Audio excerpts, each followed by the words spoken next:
decorators. So, balikan natin function, then pati yung bagong lesson natin is parang yun na lang decorators. Okay? Sa function kasi is mas i-deep dive pa natin yung ating understanding kung paano siya ginagamit at kung ano pa bang possible na pwede natin gawin sa paggamit ng ating function. Okay? Start tayo. Reduction to function generating random numbers. Ito yung last time na an example ko, yung random.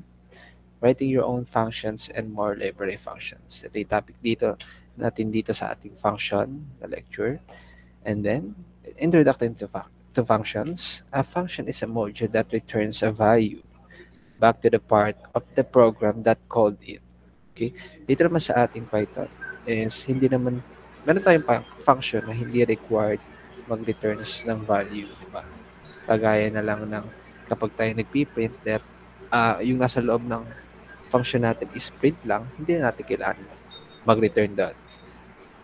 Paano open yung mic? Sino mong open? Nice. Sige. Open yung mic mo, Utoy. Sorry po. Ayan, okay lang. Okay, next is itong library function. Doon sa ating Python, meron tayong mga built-in function na ginagamit. Kagaya na lang ng mga random. For example, may random. And then, yung mga power, mga average, max, mean, yun yung mga built-in functions natin sa ating Python. So, itong random number generator or yung random na function na built-in is pwede siya magamit sa ating game programs, simulation programs, statistical programs, and computer security such as encryption. Okay? Kung papansin nyo naman na meron tayong mga random.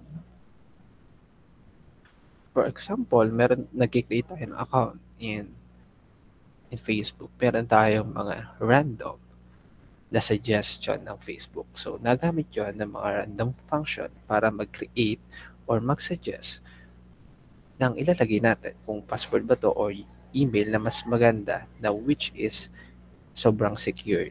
Okay? And next is how random function works. Set number equals to random 1 to 100. Okay? Meron tayong variable number at equals to sa ating function na random. Na ang function random natin ay kukuha ng number from 1 to 100. Okay?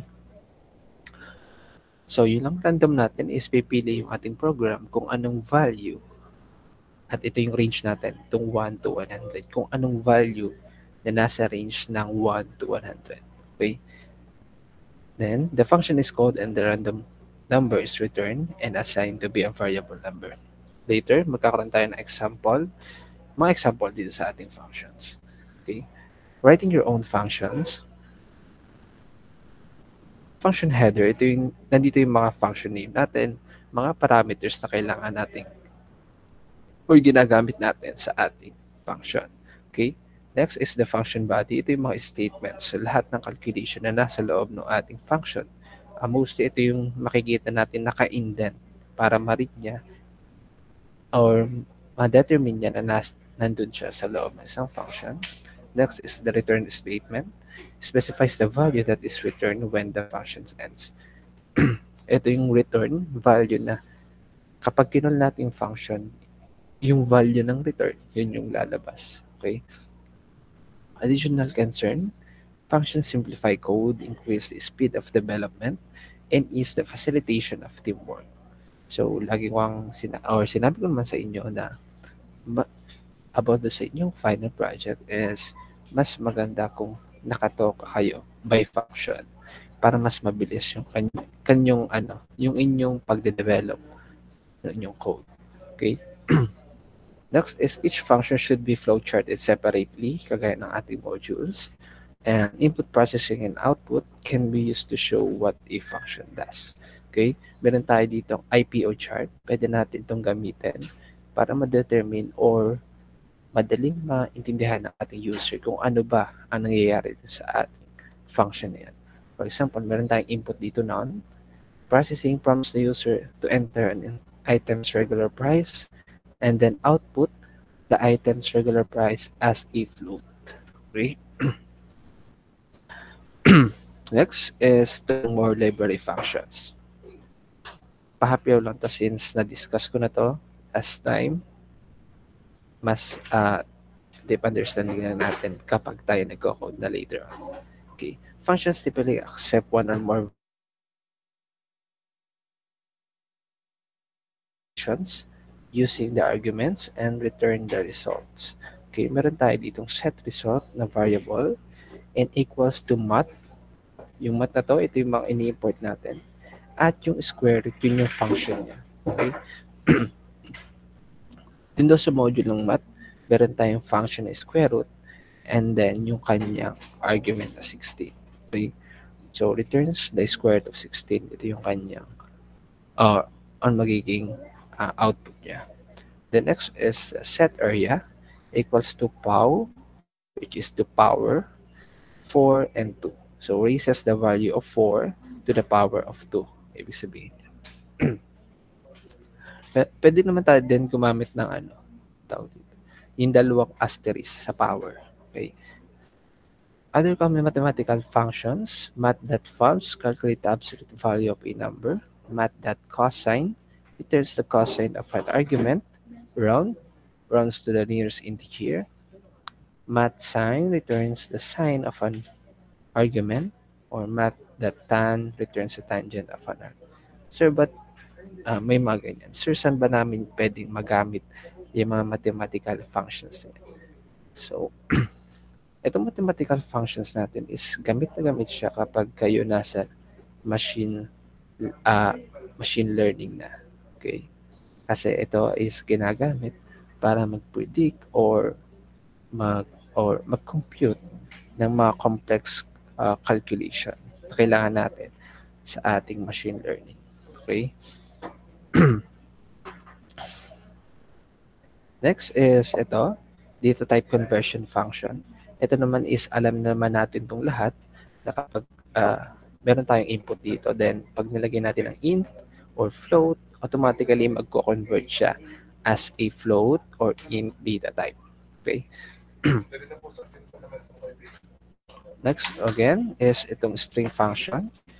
Allow for with strings, length function returns the length of a function kung ilan ba yung letter. Length or len ang pwede nyo gamitin na function. Append function joins multiple strings together. Pag sa list, mag-append tayo para mag-add ng value do sa ating list. And then to upper and to lower, ito yung lagi kong ginagamit na para i-convert or magkaroon tayo ng mas maganda yung ating program kasi nade-disregard niya yung mga lower casing and upper casing ng ating input from the user. Kasi ang ating Python is sensitive sa mga casing ng ating letter. Substring can extract a character of a portion or a string out of a string. Itong substring kasi nito sa Python is ito yung mga index natin. Okay? String functions contains and defines similar things within the two strings. And then type equals string, float, int. Ito yung pwede natin gamitin para makita natin kung ano ba ang data type ng ating variable. Okay? Yun lang. Hanggang dyan lang yung function. Pero mas deep understanding natin kapag nasa coding na tayo. Ito yung coding natin. Don't worry, i-upload ko naman ito sa classroom natin. Itong aking code base. Hi, ito yung bago sa atin.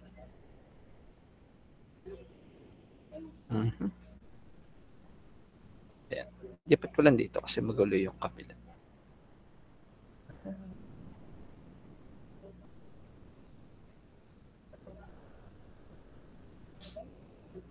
Yeah.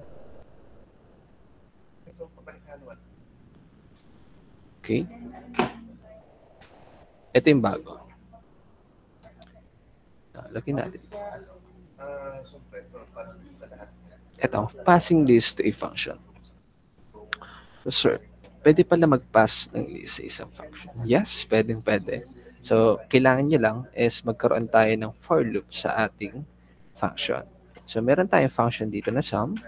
and then yung numbers niya, which is our parameters, and then set or declare total equals to 0 for number in numbers. So, kukunin natin bawat number na nasa loob ng numbers na list. Okay? And then, total equals to total plus number. I-add natin lahat na nakukuha nating number from the list at ilalagay natin sa total. Okay? Mag-a-append to or magdadagdag na magdadagdag. Okay? Pag nira natin to, ayan, 15 siya.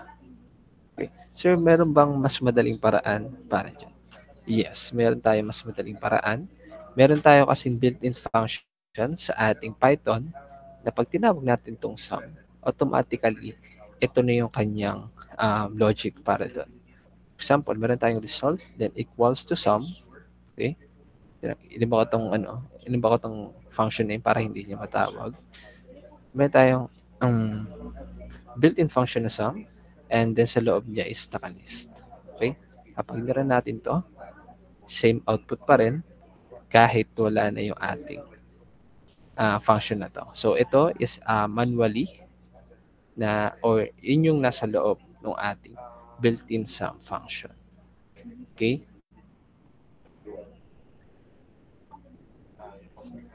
Okay, next is itong return name Alice. Okay, tanggalin ko to. And then, to.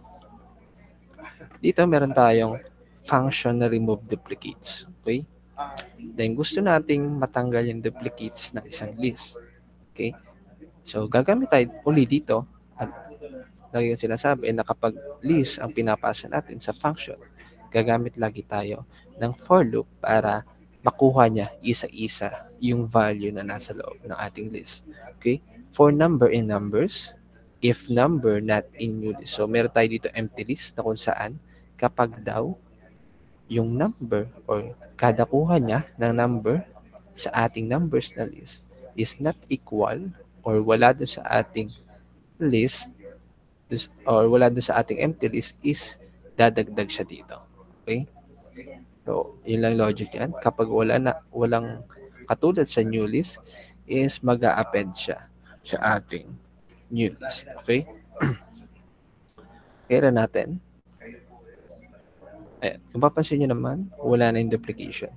Sir, meron ba diyang mas madaling paraan para ma-remove yung duplicates? Yes, meron tayong mas madaling paraan para mag-remove ng duplication. Yun yung paggamit natin ng set.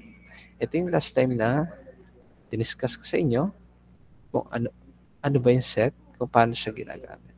So, automatically, pag tayo gumamit ng set is matatanggal niya lahat ng duplication, whether it list or dictionary. Okay?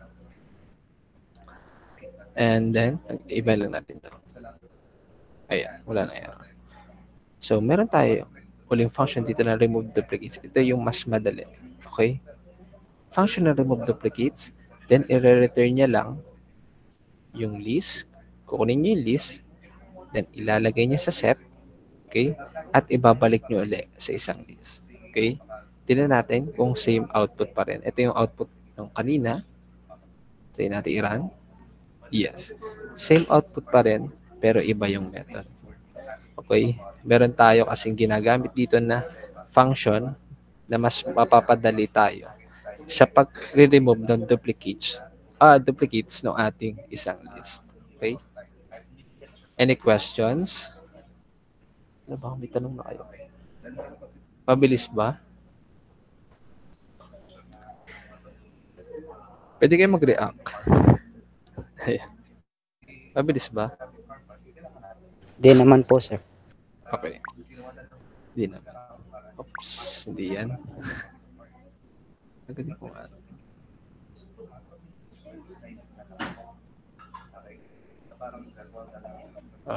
Okay, balik tayo. Next, the function natin is all about here. Ito. Meron tayo nito.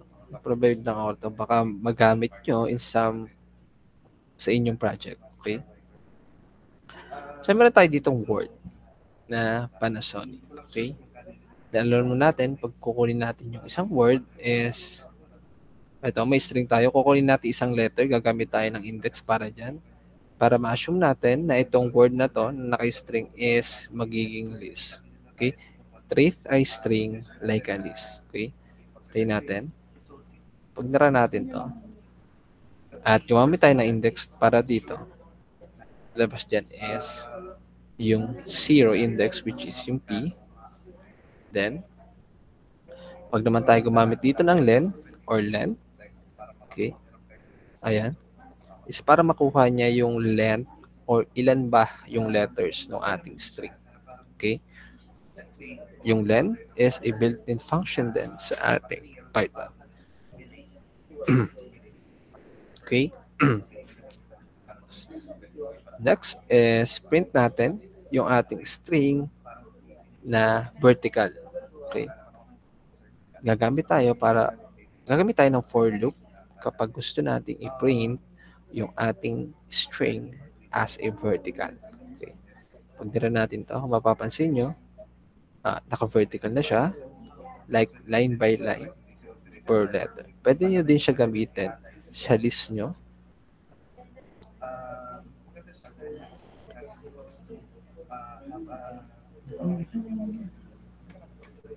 Ayan. 1, 2, 3, 4. Okay. I think ginamit nyo to yung dun sa laboratory nyo.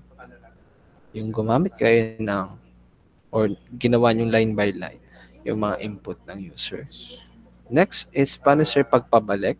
Meron tayong print the string in reverse. So kukunin naman ng ating or meron tayo ditong logic. Kukunin pa rin yung ating length and then word. Then mag-i-start tayo sa negative index at magbabawas. Okay?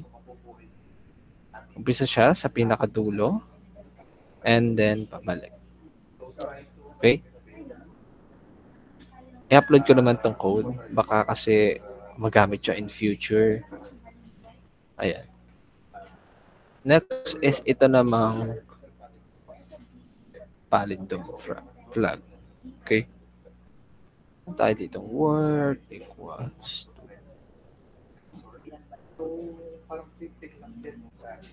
tingnan natin. Then equals len word. Tingnan natin.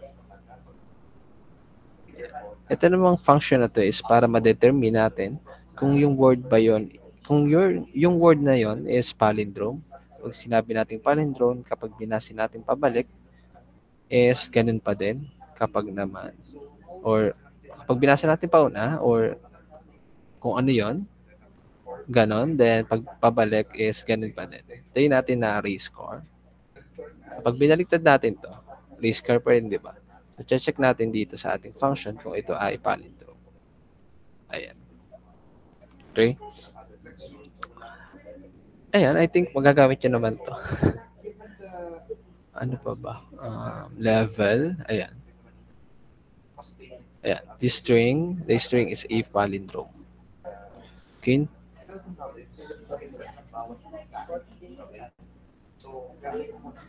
Ayan. Ito naman, isa pang function ulit. Puro function ako. Copy ko lang to. And then, lagyan natin. Meron tayong EMI calculator. So, provided yung formula, dapat yung activity nyo. Pero, ginawa ko na. KP times R times 1 plus R raised to N. Kapag raised to N, dalawang asterisk divided by 1 plus R raised to time minus 1. Okay? So dito, alam natin na tatlo dapat yung arguments na ipapasa natin kapag tinawag natin yung EMI calculator. Okay? Ayan. Ito yan. Pag nira natin ito, siyempre magraran yan. Okay? Then kapag sobra, is magkaka-error. Ayan. Nagka-error. Okay. So next I discuss ko is about dun sa argument na kaya mag-accept ng marami. Okay? Kahit ano yung ating parameter. Next, tanggalin ko to. Okay, dito naman next na lecture ko is about sa variable length positional arguments. Okay, any one of you na alam yung args saka yung quarks? Alam niyo ba yung args saka quarks sa ating function? Anyone? Ay, hindi. Walang may alam. Sige, mag-react na lang kayo kapag hindi niyo alam.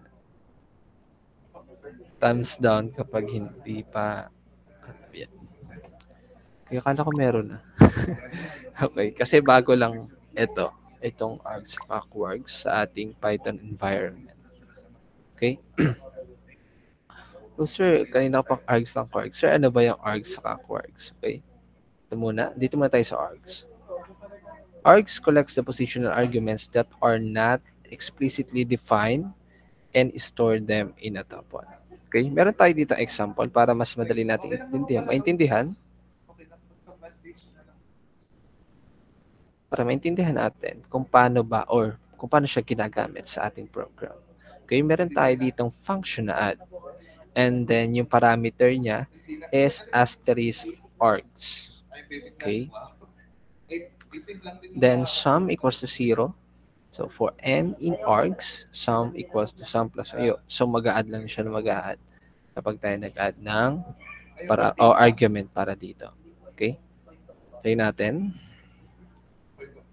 Kapag tayo walang argument dito, ano mangyayari? Nagra-run pa rin.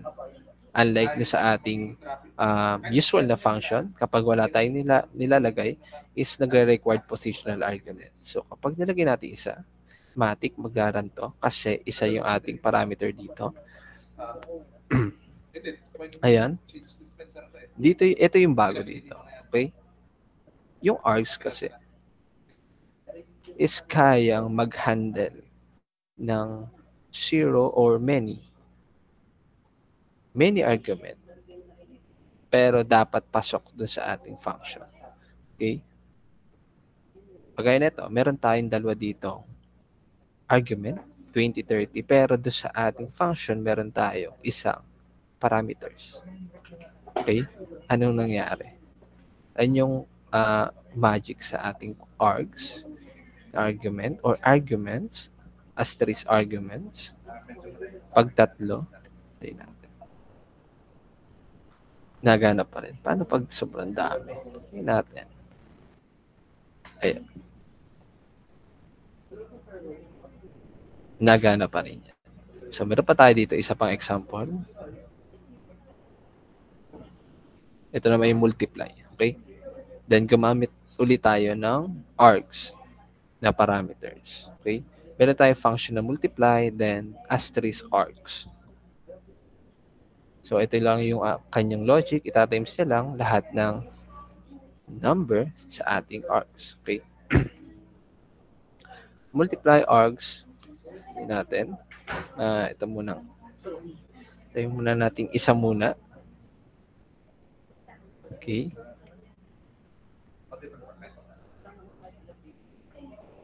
Tingnan natin kung gagana siya. 4. Pag dalawa na. 20. Okay.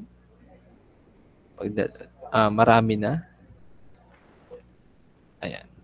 Tingnan natin. Nagana pa rin siya. Okay. Yan yung magic sa ating args na parameters. Okay. Any questions?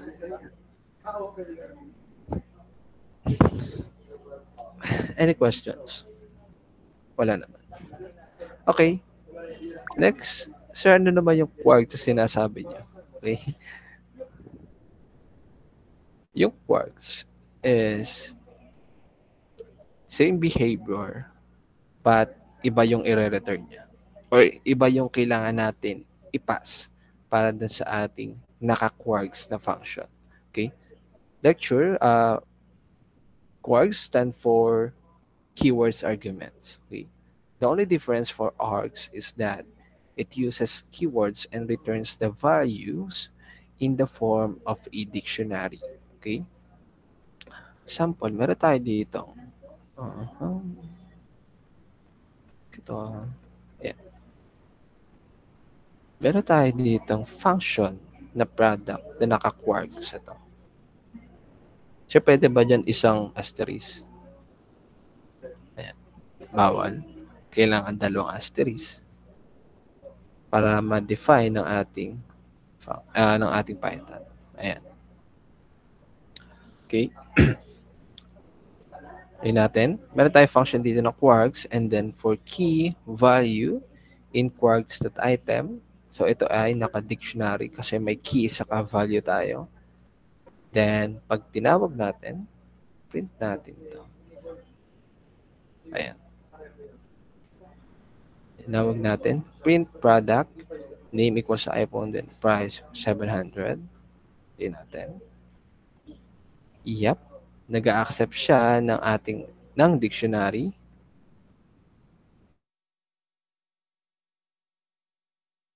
So, kahit ilan ang ilagay nyo dito.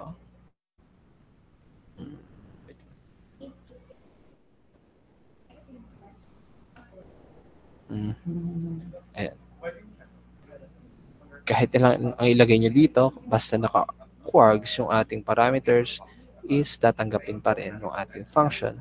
Unlike dun sa useful natin ginagawa, kapag may mali or may kulang na function or may kulang na argument, is nagkaka-error na agad. Okay? Meron pa tayo dito, isa pa. Ayan. Meron pa tayo niya isa. Print quarks. Piprint niya lang. Okay? And then, pwede tayong gumamit ng for loop for that. Ito.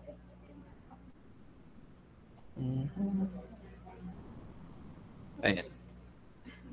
Dira natin to. The value of my name is Sammy. The value of your name is Cassie. Pwede pa tayo magdagdag dyan ng ilan kung anong gusto nyo. At tanggapin pa rin niya ng ating function. Ayan. Ito yung dinagdag natin. Okay? Sir, pwede bang pagsamahin yung dalawang yan para iwas tayo sa error? Yes. Pwede natin pagsamahin yung dalawang yan. Example, meron tayo ditong function na greeting. Yung aking. Okay? May function tayo ditong greeting and then time of day, orgs, at yung quarks. Okay? So, sa una nating argument is i-declare natin yung time of day. Yun yung unang i-input or yun yung unang nasa list, yung time of day. Then kasunod is yung orgs at tatanggap din siya ng naka-dictionary.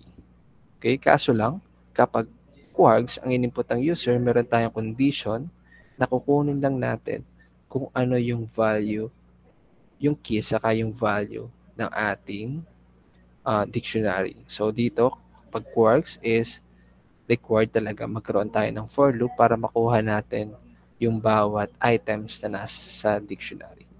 Okay? Okay, kapag pinarin natin to or nira natin to, meron tayong usual na parameters. And next, ito yung ating args. And then after is ito yung mga quarks. Okay? Pag nira natin yan, ayan. Hope you're good morning. Your tasks for today are, first, take on math homework. Okay? Any questions? Nakakasunod ba? Sure kayo? Sige. Ayan. Sige. I think, baka hindi na kayo gumamit ng usual na function natin kapag, pag na-master nyo itong paggamit ng args saka yung quarks. Okay, next, ito yung bago. which is bago din naman yung ArcSockWorks. Ito pa yung mas bago sa ating lecture. Ayusin ko nga to. Dapat to ay, ayan, para kita nyo. And then, ganito rin dito. Okay? Lecture, decorators in Python. Ito yung decorators. Sir, ano ba yung sinasabi yung decorators? Bago ba yan sa inyo? Bago yun ba sa inyo yung mga decorators? Hindi naman. Ayun, bago daw sa iba. Pero kay Untalan, hindi. Okay. Sige. Inig muna. And then, in Python, function wrappers, also called decorators, are used to modify or extend the behavior of an existing function. They have a variety of applications, including debugging, runtime monitoring, user login access in web development, and much more. Okay? So itong decorators daw is pwede siya magamit sa maraming applications. Okay? Pwede siyang gamitin sa pagdidebug, runtime monitoring, para example, maglalagay tayo ng decorator sa ating function kapag ang user in-access yung function natin is dadagdag siya sa ating user online. Parang gano'n. Okay? User login access in web development. So, meron tayong credentials na kailangan bago i-run or mag-run yung ating functions, and then plugin and much more. Okay? A decorator is a design pattern in Python that allows a user to add new functionality to an existing object without modifying its structure. Okay? Decorators are usually called before the definition of a function that you want to decorate. Okay? Dito muna tayo sa basic na function. Meron tayo ditong function na chocolate. Ayan. Pag naran naman natin to, mag-print siya lang. Mag-print lang siya ng mag-print lang siya ng chocolate. Okay? Ano pag nilagyan natin ng decorator yan? Okay. Lagyan natin ng or ibalot natin yung function na to. Okay? Meron tayong decorator dito. Ito yung parts ng ating decorator. Meron tayong decorator function para mag-call kung ano ba yung function. Then sa loob nun, yun yung specific function para sa ating gustong baguhin or i-modify na function. Okay, meron tayong wrapper dito. Then print, wrapper upside. And then call natin function. And then print, wrapper downside. Return the wrapper. Ito, pwede natin baguhin naman to. Itong wrapper na to. Okay. Paano pag i-implement natin sa ating existing function? Gagamit tayo dito ng ganito. At then, kung ano yung decorator. Okay. Mapansin nyo, kanina, chocolate lang yung output natin. Kapag nilagyan natin ng decorator is yan. Lalabas yung wrapper upside and then wrapper downside. So, kapag tinanggal natin, ayan, chocolate lang. Kapag meron, is dadagdag yung function na lalagay natin sa ating decorator. Okay? Any questions?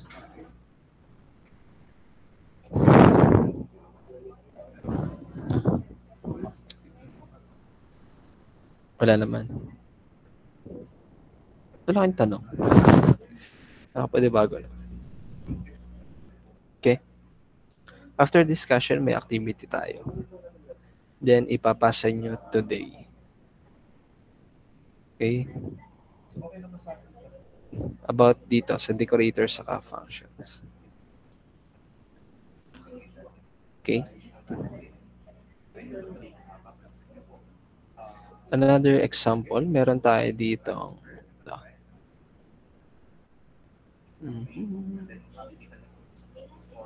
Ito. Meron tayo dito decorator, again. Summer discount decorator. So, dito sa ating decorator, meron tayong computation na nangyayari. Okay? Function, kukuha natin function. Then, kung anong price. Meron tayong argument dito na binabato. Then, return function. Tapos, di-divide niya sa 2 since discount nga to. No? Okay? Pag nilagyan natin to dito sa ating total. Ito natin dito sa ating function na total is i-return yung price which is naka-divide na sa 2. Okay? Try natin tanggalin muna itong summer discount decorator then i-call natin total. Pansin nyo, 20 pa rin. So kapag kinol natin or nilagay natin yung decorator natin sa ating function is doon palang gagana yung ating computation. Okay? Sir, paano naman yan ginagawa sa flowchart? Okay, meron ako dito example kung paano ba siya ginagawa sa ating flowchart. Ito yan.